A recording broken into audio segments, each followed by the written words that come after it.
Before we start, if you're enjoying these conversations, please make sure that you like or subscribe to Cleaning Up. It really helps other people to find us.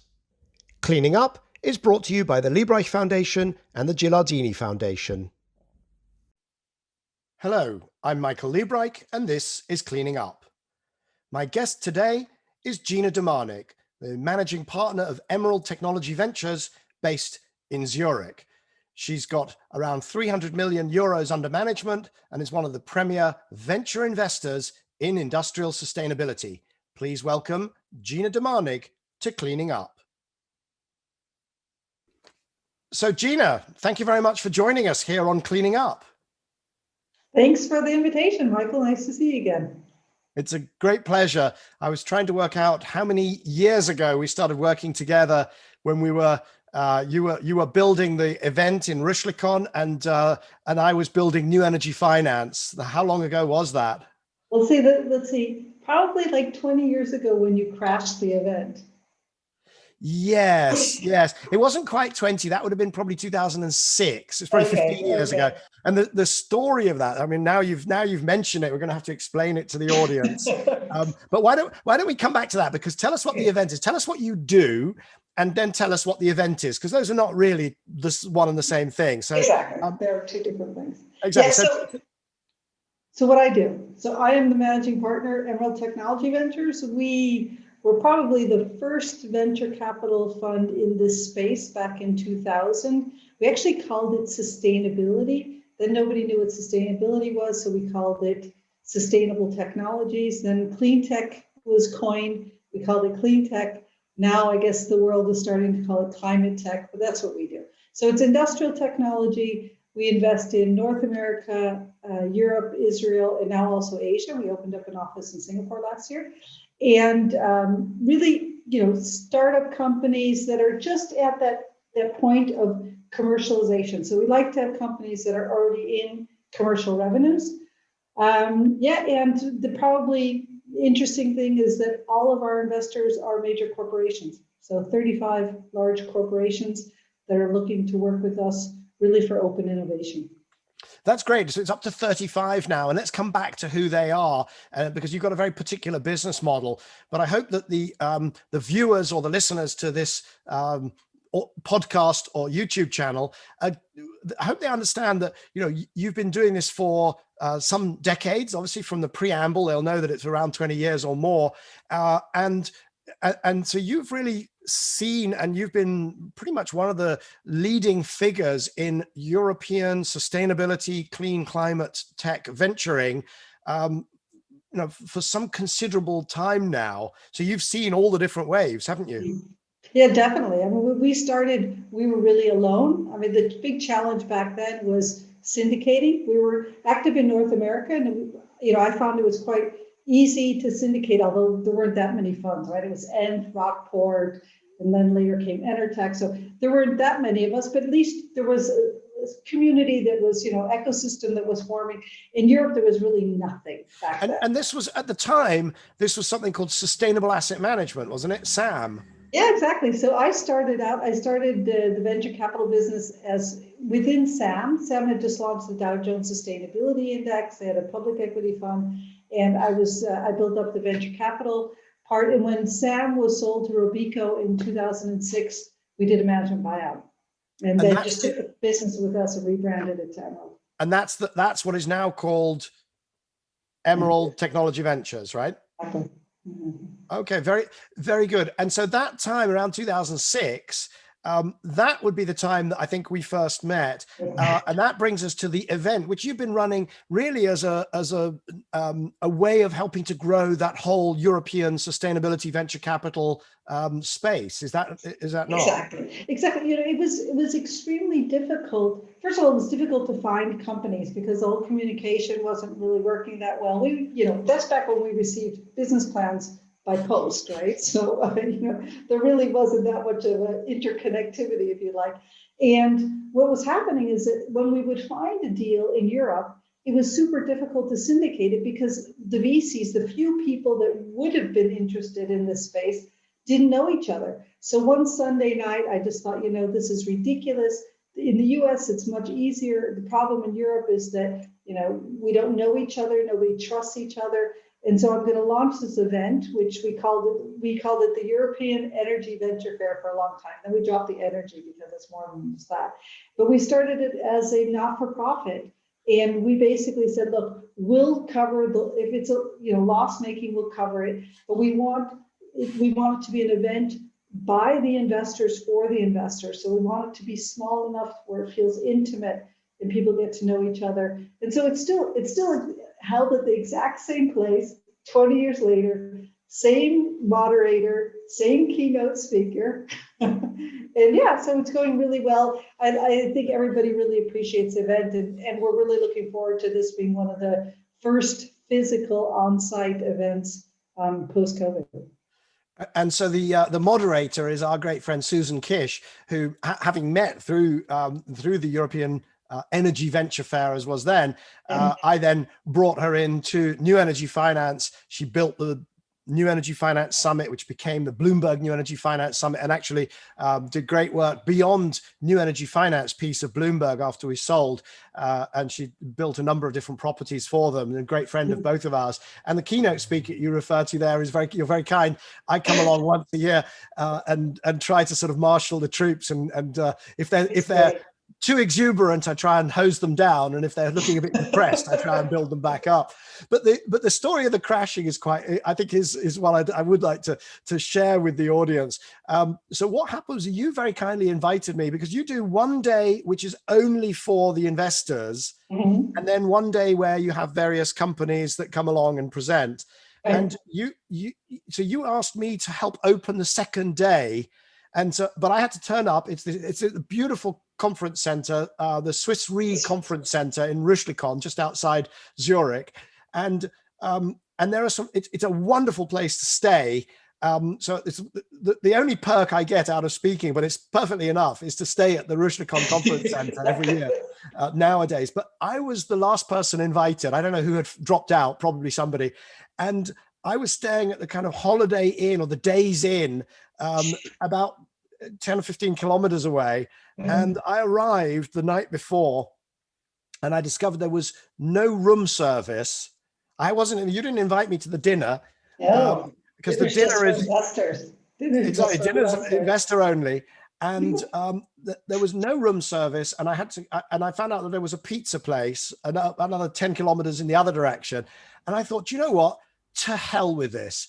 And I got in a cab and I went over to the conference center. I decided to play stupid and pretend that I didn't know that I wasn't invited to the dinner. Exactly.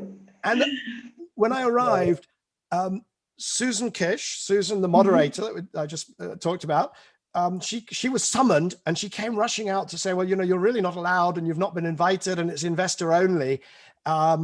And I said, well, could you go and talk to Gina and see, because, I've come all this way. And off she went. And what I did was I walked in amongst the tables. I just walked in. And I knew so many people like Gianni Operto started saying, hey, Michael, what are you doing? Come and join our table. And so on. And it then became effectively impossible, I think, for you to evict me. Extract you from the audience.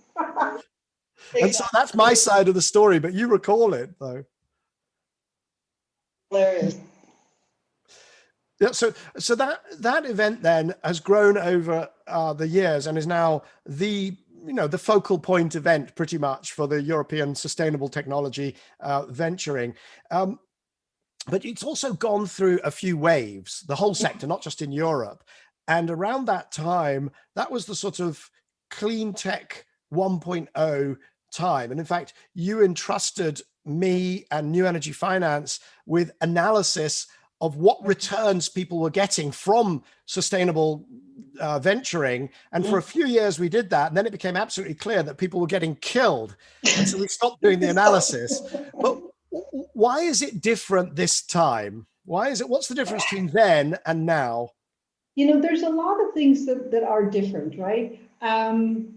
First of all, our strategy has, we also learned our lessons, right? We went back and we were so naive, if you'd like, right? We were taking risks. We invested in not one, but two wave energy device companies. right? Because punishment wasn't enough to just get it from one, right? There was Pelamis was one. Pelamis, and the one in Australia, it was called OPT for a while. Ocean Power Technologies. Exactly, the oscillating water column one, right? So yeah, so what the problem is that, we were all so convinced that we were going to ride this wave, and we thought that we were back then where we are pretty much today, or that we were going to be there very soon, right? And what we were doing is we were taking quite early stage risk in fairly capital intensive companies. And to go back to what we said before, is there simply wasn't enough money. I don't want to say that these companies would not have been successful. Maybe they would have been successful if they had had sufficient funding, but there just wasn't that kind of depth within our ecosystem in Europe at the time. So anyway, so we have changed, right? So we have, we don't do such capital intensive business models. We also tend to not invest in companies that are pre-commercial revenue, but also, the macros have just changed dramatically, right? You see today, depends on which industry we're talking about. Let's take energy, as the easy one, right? Will the energy transformation happen? Yeah, come on. I mean, it's already happened. There's all kinds of evidence of that. But there still are other industries where, if you think, take the whole plastic waste problem, even probably 3-4 years ago, a lot of the big players within that value chain were still hoping that the transformation was not going to happen. And, so it's really to kind of find what are the trigger points where you say, okay, hey, this is actually going to catch on. It's not that we didn't see really interesting companies, but if the market isn't there, and if the incumbents are not ready to actually drive the transformation, it's very, very difficult for a startup company to really, thrive in that type of environment.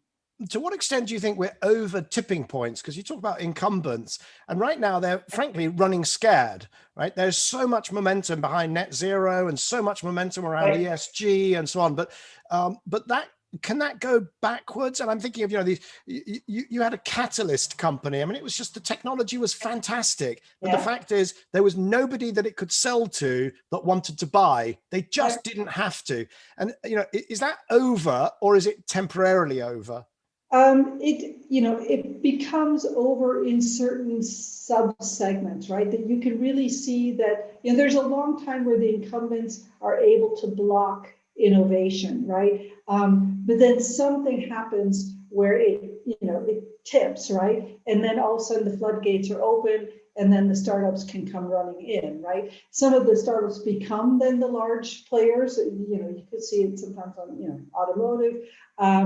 But in many other times, because of where they are in the value chain, they're still dependent. Most of these companies are B2B, so they're still dependent on inserting themselves into very long-standing relationships.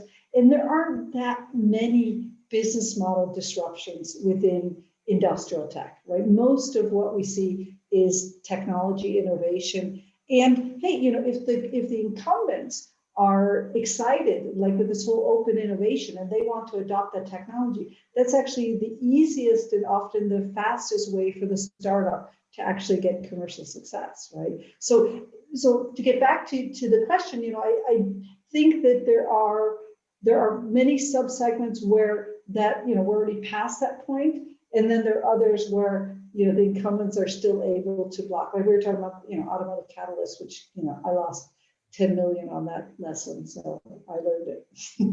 But you made it up elsewhere. Exactly. Tell us if you can. Okay, so what have been some of your great successful deals?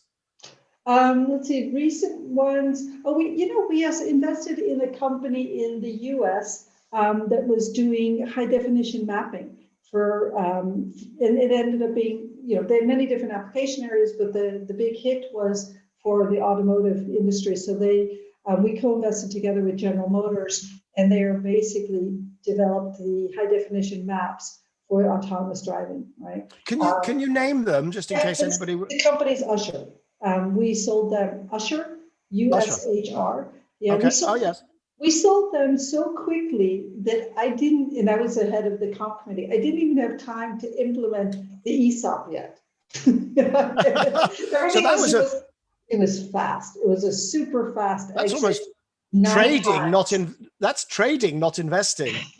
No, but we were invested in its predecessor. So we spun it out of one company just to focus on that application area. So it was GeoDigital, which still exists today, but it's focused on transmission distribution lines. And then we spun out Usher, and then Usher, like I said, was sold then very, very quickly. We made a fantastic exit. Another recent one was in cybersecurity, Security Matters. That was a fantastic exit for us as well. And everything that's around electrification. So Visedo was a really good exit for us. We've got this is going to be for Emerald. This is the year of exits, because I think valuations are inflated. It's really difficult to find a lot of really interesting investments at decent valuations. So we're taking advantage of the exuberance in this sector and the high valuations, and we're going to focus on exiting a lot of our portfolio companies this year. And of course, last year was the year of the SPAC. This year is, we don't know what's going to happen in the second half of the year. It could be the year of the SPAC hangover. Who knows? But are any of your companies? We should explain what a SPAC is. Yeah, exactly. Not everybody knows. They are SPAC merger, de-SPACing. Yes, I've got 2 of our companies right now that are very, very far down the process. We'll be announcing both of them very soon.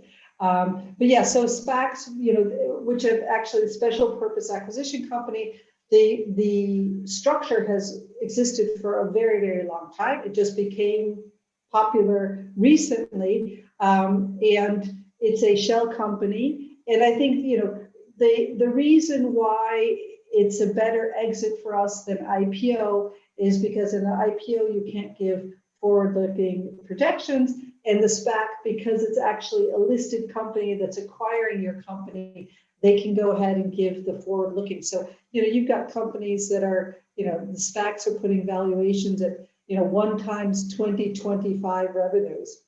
Okay. Then you have to ask yourself, well, how long is the lockup, right? So what, 1 times 2025 revenue. 1 times 2025. Yes. So in other words, what you've got is a very small company with great big goggly eyes about what they're going to build. And the valuation that you get is as though they have already done 5 more years of development successfully. And that's the value that you get at the exit. Exactly. So that's the problem. There are actually some companies, the 2 that were going down that process are actually much more developed companies, right? And I think that, that's because we're already kind of coming off the back of the SPAC hype, right? What was going out in the second half of last year was a lot of these companies that have no revenue, and and SPACs were coming. Of course, the economics for the SPACs are great, of the SPAC sponsors, and then the pipes were coming in alongside the IPO, and now I think a lot of those pipe investors got burned, right? And they're realizing that that this is still a really interesting space, but you know what? Let's put our money behind companies that already have a lot of traction. Right, and just to explain, the pipe investors, what happens in this SPAC is that somebody creates this vehicle. It's quoted, puts it onto the quoted stock markets, the public markets, with some cash in it, and it then does what I used to know as a reverse IPO. It then acquires the company, so the company ends up being public. Exactly. But at the same time, some other investors come in and they do what's called a PIPE, which is a public investment in a private investment in a public equity. So they put more money in, so the company gets not just the cash that's in the SPAC vehicle, but also gets some extra cash. So they end up absolutely awash with cash if that's what they need. And they are now on the public market, so they can do things like make acquisitions, give options to management, do lots of it, and their investors after some lockup period can then exit from their investments and recycle back into whatever else they do with money. So, in theory, it's a great mechanism. I must say, I just look at it and I think there's nothing about that mechanism that suggests you should do it to a company which should not have been a public company anyway. They, in the end of the day, these are the exact same people who are going to have to be on quarterly earnings calls with the analysts, right? So if they're uncomfortable with that idea, they should not go down, just like they wouldn't go and do an IPO, they also should not become a public company via a SPAC, right? That's also, in the end of the day, you land at the same place. You are a public company. Are you ready to do that? Can you really, is your business so predictable that you can give guidance and hit that guidance quarter after quarter, right? And so that's why, a lot of the PIPE investors are getting concerned. But I believe in the US, there's going to be, they're going to make it a little bit easier for these companies to go down the traditional IPO path and make it more difficult for companies to go, well, not for the company, but for the SPAC sponsors, basically to be going, pushing these vehicles on companies that actually are not prepared to be public companies. So. That's right, because in some ways it's just a classic example of how financial regulation produces unintended consequences. So you regulate IPOs up the wazoo so that you make it very difficult to actually get through an IPO for anything remotely early stage or a remotely young company. So then they don't do IPOs. And then there's still the desire to be out there on the public market. So then this, the innovation comes along and the SPACs and so on. But it is, I think the key word you used is guidance. If you can't give guidance, if you don't have either some predictable revenues and profits, or at least line of sight to them, you really shouldn't be on the public markets, should you? No, exactly. And also the team, you need the quality of the team, the CFO, the kind of, reporting you need to do, that all has to be upgraded massively, going from being a venture-backed company to being a public company with that kind of scrutiny is quite a big jump. So, there's a lot of homework. I think the VCs should also not push their companies too hard if the companies aren't ready. Because in the end of the day, we're all going to be locked up, and management's going to lose their shirt if they fail on the public market. So I think it's interesting. If you think back, in the early 2000s, when the AIM market was really open for our types of companies, you had in Germany, you had the Neue Markt. You had, in the US, the NASDAQ was quite open. So we were IPOing companies back then. And then after the financial crisis, we didn't IPO a company for years, right? Do you know the very first research note that I wrote personally when I was running New Energy Finance, and we were going to get away from news and data and start doing insight and forward-looking and the more complicated stuff? The very first note was an analysis of the returns to, if you were to put $1 into every AIM floated clean energy business, clean tech business, what would you have ended up with? And this was back in 2007. And the answer was already less than $1 on average. They were very good businesses. It was great for management, and it was great for the liquidity for the venture investors, and it was fantastic for the nomads, the nominated advisors. Yeah, exactly. But it was absolutely horrible for anybody who came in and actually invested in those companies. It's like the PIPE investors with the SPACs. It's great for the SPAC sponsors, right? So I was invited to speak to the limited partners of a great friend of ours, Wolf van Leerop, over in Vancouver. And after that, I went to a hotel in Blackcomb, which I knew well because I had competed there in skiing. And I sat there and I wrote this research note. And I really thought, I'm not sure if this is going to quite generate the excitement that I wanted it to, because it proved that the IPOs at that time were doing very badly. Yeah. And again, it was also back then, if you think some of the things that were listed on AIM back then, also absolutely no reason for those companies. But it was, the AIM market was so open to these companies that literally there were companies where the VCs thought, do we close them down because they're basically bankrupt, or should we try to flog them on the AIM? And I even say in retrospect, we should have listed Palamas. We were stupid. We were too conservative. And this is what, in a sense, worries me, that, if a Palamas or an OPT existed today, you might be tempted to SPAC it. Yeah, exactly. No, but yeah, but right now I think what's also happening, you mentioned before about, so what's happening after the SPACs, right? So what's happening right now, and it's quite interesting, is that these SPACs have gobbled up a lot of targets that would have been normal targets for the PE guys, right? PE guys are getting super active now, contacting all of the VCs and trying to, figure out if there's still some targets left for them. And the corporates are then realizing, holy cow, we can't just sit back and watch how this, company XYZ develops and keep it on our radar screen, because basically if the SPACs don't get it, the private equity guys will. And so now we're seeing a lot more proactive, really, kind of preemptive bids happening, or unsolicited approaches happening from corporates to our portfolio companies which we as VCs thought, let's grow it another 2-3 years, let's get it over a certain, all of a sudden we're getting unsolicited, and we're having difficulty closing some investments because during the process, the companies are also getting approached by corporates and getting bought. We know this in the UK real estate industry, it's called gazumping.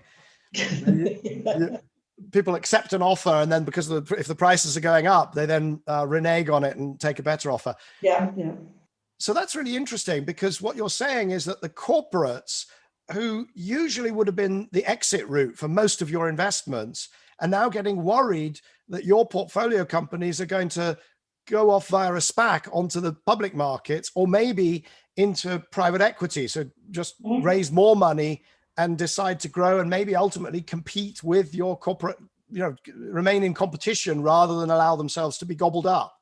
Right. And a lot of these corporates realize that they're under pressure, right? I mean, the pressure for them to innovate, to come out as winners in the transitions in so many of these industries, which are, requiring them to acquire skills which were in the past not core to their business, right? If you think of the whole digitization, stuff like that, right? Or look at EV charging. So these are completely different business areas, and they know they need to go down that path, right? They know that that's the future for them, and for some reason, some of them are sitting there on the sidelines, kind of just watching the targets, and I don't know, thinking about which one they wanted to pick up one day, and then all of a sudden they see that overnight these targets are just getting acquired.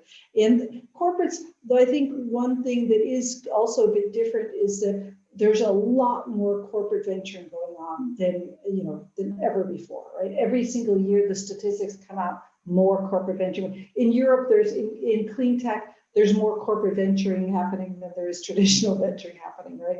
And so you see that the corporates are now thinking, okay, how do I get my foot in the door? So at least I know, I have, first of all, an ability to get closer to the startup, to understand their business more, and hopefully then I will also know before they actually get sold to somebody else, so they can at least participate in the process. Right. So now you've used a couple of terms there, corporate venturing, and you've used the term open innovation near to the beginning of our conversation. So how do you define open innovation, and how does it work with corporate venturing? And then this is a three-parter. The third part is, what's your business model, and how does it respond to those two sort of forces? So we look at open innovation more at the corporate level as far as their strategy. How do they want to innovate, right? Are they going to, just build everything on their own? Are they going to just go through M&A and just acquire everything that they need? Or are they looking to have more of a collaborative model, right? And so I think, most corporations today realize that they should be, doing open innovation, so looking to outside their company for innovation.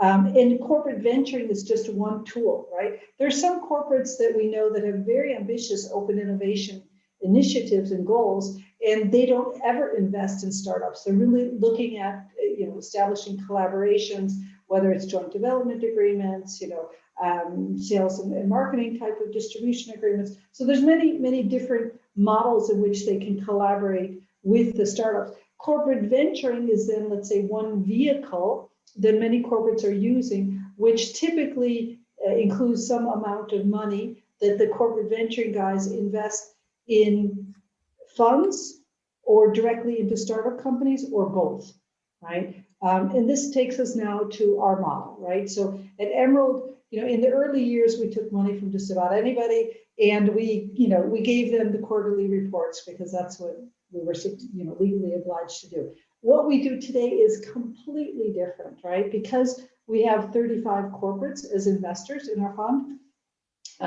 And they are really looking for this open innovation. They're looking for the collaboration. Sometimes that includes making co-investments with us. Sometimes that includes making direct investments, even if we as a VC say we don't want to invest because valuation is too high or whatever it might be.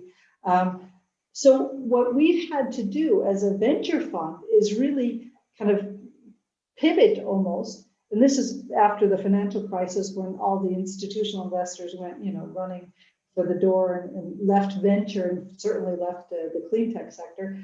And so we pivoted kind of back then and said, hey, look, out of all these customers that we have, who do we create the most value for? Who is the most sticky, if you like, to us? And then we decided, hey, it's really the corporates. And so we evolved our business model to where today, we get around 2,000 deals a year. We do 2-page write-ups on every single company, even if we think it's the last company in the world that we would invest in as a VC. And we put all this information into an IT platform, which allows them basically, the corporates, to create profiles, to do matching, to then have discussions with us. So our business model is really to bring the corporates and the startups together. What we're finding though now, and this is interesting, is that after many years of focusing on this and bringing them together, very often it's still the collaborations aren't working. So we're having to go now one step further and actually do more business development type of services for the corporates to help them to actually establish these collaborations with the startups, and also to coach the startups about how to work with corporates, right? So all those things happen, kind of are connected, right? You've got this trend of open innovation. You've got this, rise in corporate venturing, which very often includes making fund investments, and we are just kind of pivoting to, if you like, to have an optimal business model based on that.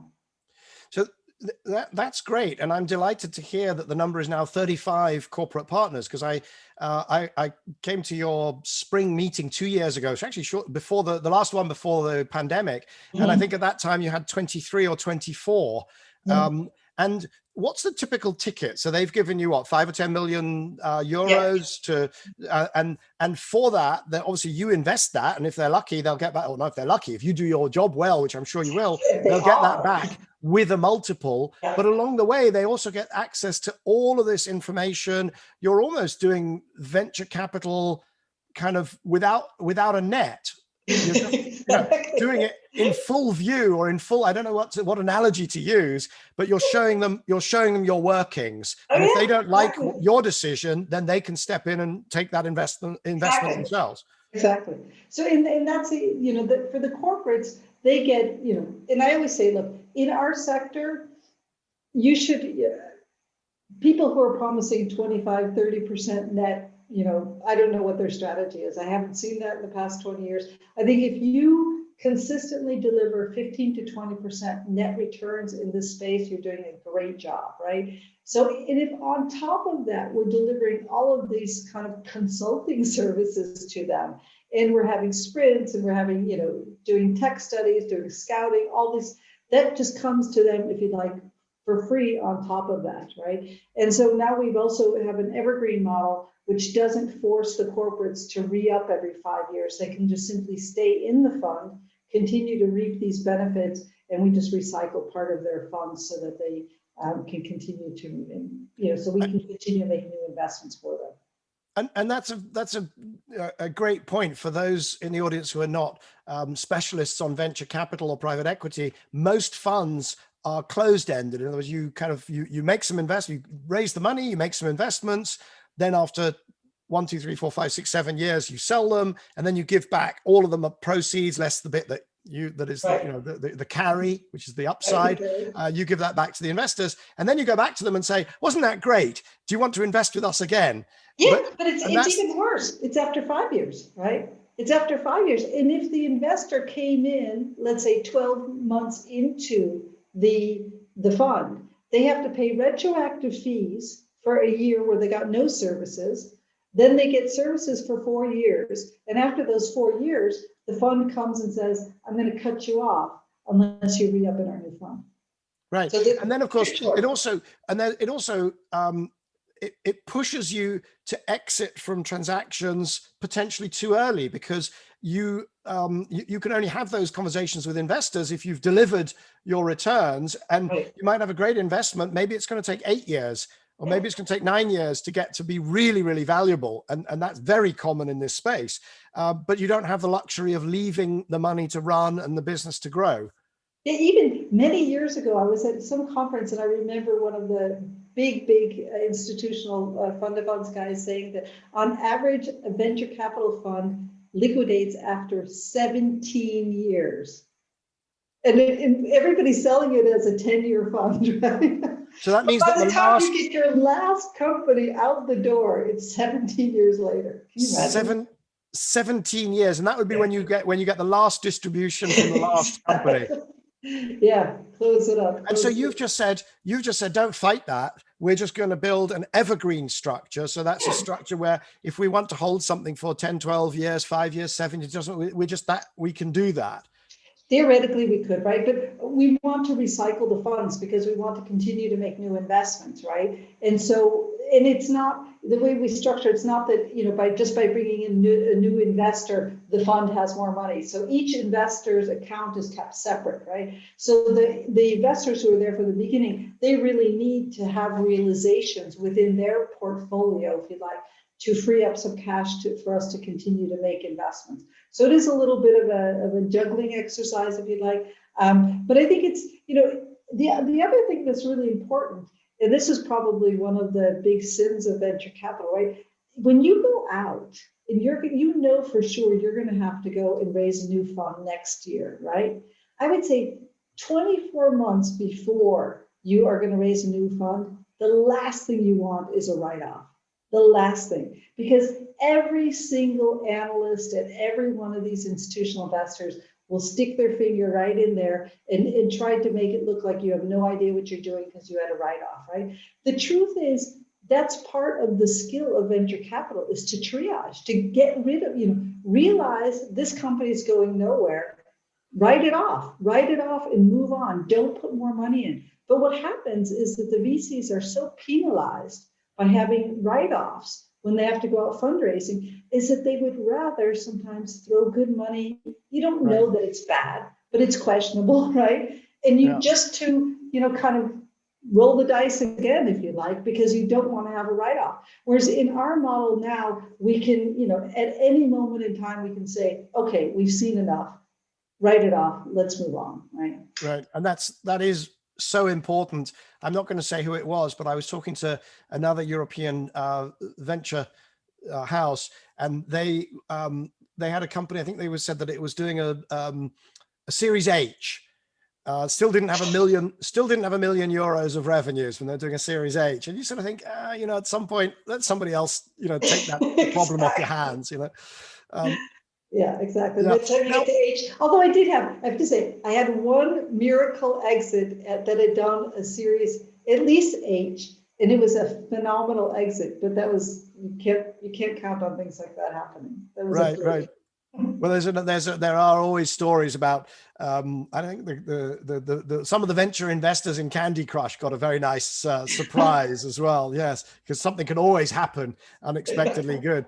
But one thing about your those 35 partners, they are global companies. When they're from they're around the world. Are they particularly interested in Europe, or are they just interested in what you do? Because you've got Asian companies, Japanese water companies, US waste management companies, and a load of global businesses that household names, right? Right. And I would say, some of them have a strategy that they want to invest in a US fund, in a European fund. So they pick a US fund and they pick us as the European fund, which is a little bit funny because half of our investments are done in North America anyway, right? But I think the very first thing that's important, and if they don't say it, I will say it for them, it's the fit, right? Do we see enough deal flow? It doesn't matter actually what companies we're investing in. What matters is our deal flow. Are we receiving enough deal flow that is relevant to them, to their strategy? So we always do kind of a deal flow overlap to demonstrate to them. And if they're really looking for something that's outside of our space, we'll tell them, you know what? Yeah, we're getting 2,000 deals a year, but there's only like 20 that actually fit, right? So right. I'm sure you'll find another fund out there, because afterwards we have KPIs, right, with them. And if we know that we can't deliver, I don't want to start that relationship, right? I mean, that's in terms of if it is a water business, they want to see businesses in water treatment, digital management of water assets. They're not interested in the fabulous alternative protein company that you're going to come up with.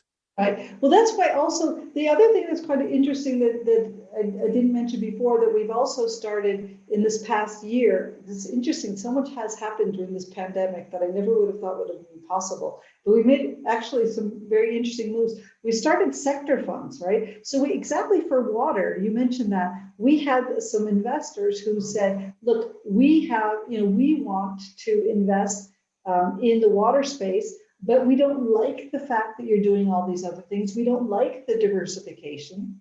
Go figure. We want to be invested only in water, and that's fine. So we launched a water fund. We did cap it though, because the water sector is not that big. So we capped it at 100 million US, and we have that. We also launched the energy fund. We had a first closing on that, and now we're launching this sustainable packaging fund. Gina, it's great to hear you say things like, "Oh, we capped it at 100 million US." when there are I can remember years when you would have been very happy to do a first close of anything at 100 million US. Exactly. No, that's a real luxury. But you have to also be honest with yourself, right? I mean, I know that the investors that are in that fund wanted that fund to be larger, and I know that there were other investors who were interested. And we said, I mean, come on, we've been doing this for 20 years. There just simply isn't enough really good deal flow for us to honestly say that we can deploy this 100 million in 5-6 years and generate decent returns. Let's first do that. And then if we find out that we were wrong, there actually are a lot more great companies. Great, then we'll deploy it faster, and we'll raise a bigger one next time. And this is because you're focusing now quite ruthlessly on the more asset-light models, not building the Palamis steel half a kilometer long worm of wave power generators. One question though, to what extent do you think that you've evolved into this direction because of the location in Switzerland within the European VC environment? Because Europe is very different from the US in terms of, far more of the technologies will be integrated into some kind of a EU or national sort of technology strategies. We don't have the same volume of VC. It's just different, right? Mm-hmm. No, there are, and so, you'd ask, what are the corporates looking for? A lot of the corporates, interestingly, a lot of the Asian corporates have a very, very high opinion about European technology, which I think is very correct. And they're really looking, they're very concerned about, not having access to European technology. And unfortunately, there's still a lot of US companies who don't know that Europe actually has any technology. But luckily we work with really, really large companies, and they're all, usually have presence all over the world anyway. And so you really do see that the corporates want to access Europe. You're right, Europe is different. We have to be a little bit careful about how we invest in European companies. The depth of the venture market is still not that big in Europe, right?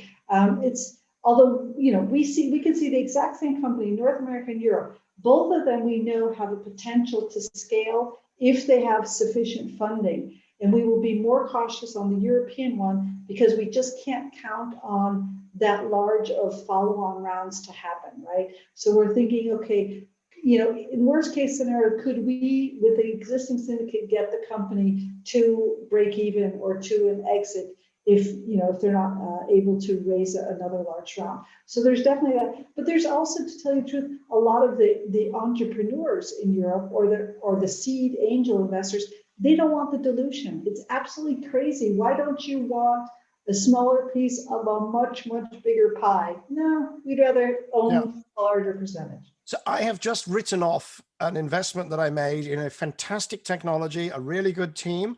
The CEO, the founder, was so averse to dilution that he never raised enough money. And others with worse technology and worse momentum just raised more, and they built the plane whilst flying it faster. And he eventually just ran out of track, and then COVID came along, and that's it. And that I hope that that's not the typical kind of European. I hope that's changing, because that's certainly that dilution aversion, and also I'm not sure what's chicken and egg, the inability to raise the bigger round. Is it because the money isn't there, or is the money not there because the typical European CEO like myself got the business to a certain point and then said, "Oh, I've made some money. Time to exit. I like this. I can buy a chalet in Switzerland," but not. I didn't stay around until New Energy Finance became a unicorn. I was very happy to sell it, and very nicely, I thought. But I do worry that if I had been American, maybe I would have said, "This is just a start." Exactly. Let's go for it. And it's a really, really important that we co-invest with very like-minded people, right? So we've got other VCs in Europe, them, the ETFs, SETs, the DIMET, and there's others I'm sure I'm forgetting right now, but that we've co-invested with in the past. We know that they operate very similar than we do. We know that Sophie Nova, we know that they would definitely be willing to raise more money. The corporates, I think it's different, because there's typically a lot of turnover within corporates. You don't know if the same person's still going to be there 5 years. So I really rely on the other independent VCs in the syndicate. And we're very often, leading rounds. We don't have to lead, but very often we are leading. And we're always pushing the entrepreneurs and the existing investors to raise a larger amount of money, also so we can make room for more investors in the round. I mean, sometimes we even cut back our own allocation just to make room for other people, because we said, we've seen this film before, right? For good reasons and for bad reasons, the company is going to need to raise money. And I always have the same, before COVID, we'd always have dinner with the entrepreneurs before we would invest. We'd always go to the Italian restaurant across the street, and I would always have my "shit's gonna happen" speech, right? Shit is going to happen. I can't tell you what shit it's going to be, but it's going to happen, right?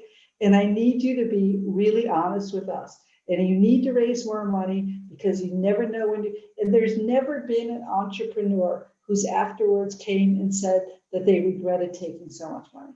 And so much money. We're talking about, let's raise, 20 instead of 15, or let's raise 10 instead of 3, right? And we're not forcing them to raise 100 million on a low valuation, right? No, and I actually had to raise an extra million. Well, I did. Actually, the story is different. I did raise an extra £1 million just after the financial crisis, because I was very worried. I didn't want to lose the whole of New Energy Finance just because of this kind of rupture in the markets. I never needed the money. I didn't need the money. And the reason was, all of senior management got on the phones and we did debt collection. And because of that, we didn't need the money that we had raised, but I never regretted it. I never said, okay, that dilution, damn. It's optionality. It's optionality. I was able to sleep, at night during that whole period when, Lehman was going bankrupt, and my investors were brilliant. They supported me, and it was just the right thing to do. And of course, when it came to the exit, I then had much more confidence in dealing and running the auction, because I knew I had a little bit more money in the bank than I perhaps needed. So just to finish off, we've got a few more minutes. You're a venture capitalist, a very successful venture capitalist, which means, of course, you can see the future.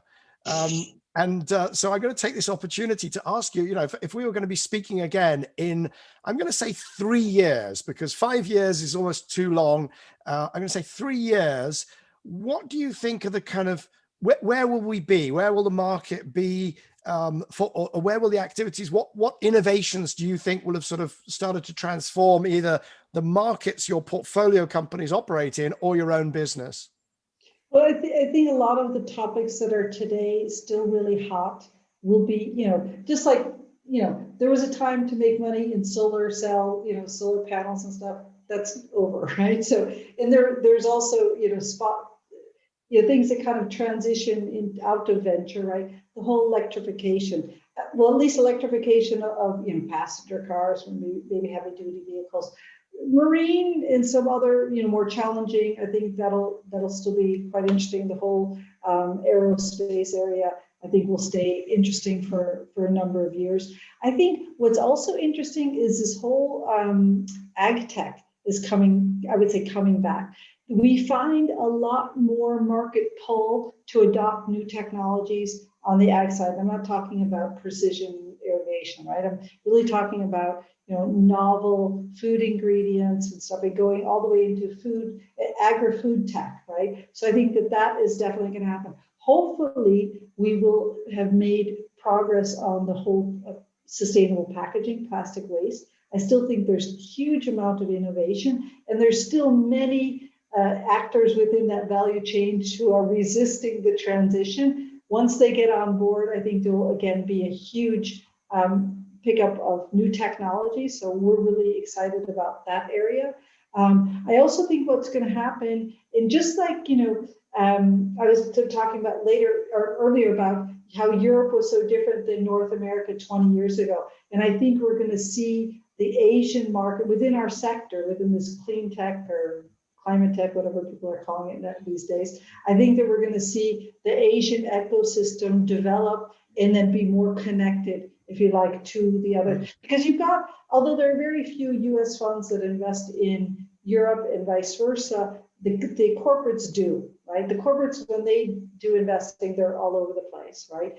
And there's no reason why the whole Asian market won't, let's say, if you like, catch up as far as building their ecosystem and then connect, which is why we started our office in Singapore. Because I think it's not that I think we're going to run out and make 1,000 investments next year, but I think it is time for us to be much more, let's say, purpose-driven in our Asia strategy. And I think that it'll be fascinating to see the longer term implications of the pandemic and technologies like Zoom that we're using to film this interview. Will we be seeing teams that have, that maybe have never met, where different founders will be in different parts of the world, or maybe they will have met, but will they be operating as nomads or elsewhere? Sorts of things that, one could talk about, but didn't really happen before the pandemic, but it could start happening now. And that, of course, could also connect with different geographies. Australia, New Zealand, great places to start businesses in some ways, but very remote. Before the pandemic, they would have been considered very remote. But now you wouldn't. And it's funny that you mentioned that, because I'm much less, inclined to ask the question, where is a company located? Right? Before, we used to have it very prominent, when we would be talking about a company and they're in, location XYZ, and it becomes actually less and less relevant. Yeah. And the other thing that's interesting, we actually raised money on our water fund from some investors that we had never met. Yeah. It's all, and I, said to one of them, I said, okay, here's proof about how good you guys think Teams really is. Absolutely. And early in the pandemic, people said, oh, well, we're going to wait until we can actually meet people and go to that Italian restaurant and do the shit happens speech. But I've just come off the phone today with a placement agent in the Gulf, and they say that they've essentially, they just do virtual road shows, and, their business is continuing. I wouldn't say as before, because they've changed it, but they are raising billions via this interface. Right. Gina, it's a fantastic pleasure to see you and to chat with you. We are out of time, so all I can do is thank you for your time, for joining us, for sharing your thoughts. you know, I hope that the next European Venture Fair, which is due to be September, yeah, right? End of September, in Rüschlikon outside Zurich. I'm tempted to promise to be there, but if I have to do 10 days quarantine in Switzerland to get there and 10 days quarantine in the UK to get back and 6 PCR tests, which is the current situation, then I won't be there and I'll have to address your audience virtually. We'll fix it by then. Hopefully, between the pharma industries in Switzerland and the UK, we should have fixed it by then. Exactly, exactly. No, it's been wonderful. It's been great to catch up and hope to see you in person again soon. Thanks very much, Gina. Thank you. Goodbye. Thank you. Bye-bye. So that was Gina Domanig, managing partner of Emerald Technology Ventures, talking about the process of investing in sustainable technologies and how it's changed since the early days of cleantech 1.0. My guest next week on Cleaning Up is Lord Nicholas Stern. He's a professor of economics and government at LSE, chair of the Grantham Research Institute, and of course, author of the famous Stern Review in 2006, which looked at the long-term costs of climate change and the long-term benefits of urgent and aggressive climate action. Please join me at this time next week for a conversation with Professor Lord Nicholas Stern.